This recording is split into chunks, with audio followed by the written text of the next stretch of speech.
Ma'am. Hello, Good hi. morning po. Morning. Anong gagawin natin, ma'am? Ano ba yung may sasuggest? Last time Brazilian yung ginawa dito. Brazilian treatment. Oo. Nagpo-color din po din. Oo. May mga gray hairs doon ako. So, ano yung nasuggest mo? Ano po palang history ng hair mo?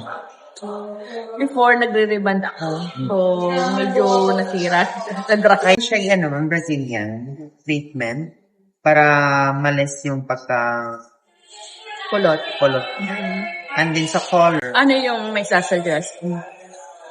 For now, ma'am, I suggest, pwede tayo one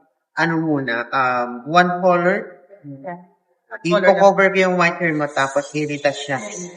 Pwede tayo mag-brown.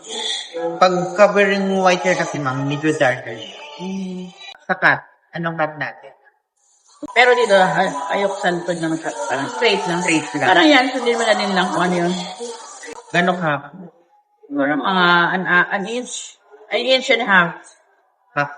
Hindi masyadong layering kasi Yeah. ano yung hair mo. Baka mas lalong dito. Yeah. Sige po. Yan. Hi. Kamusta?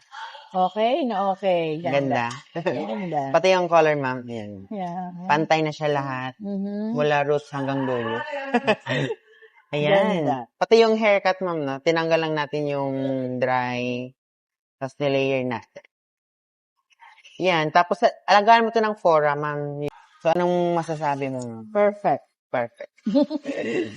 Thank you so much. Salamat din.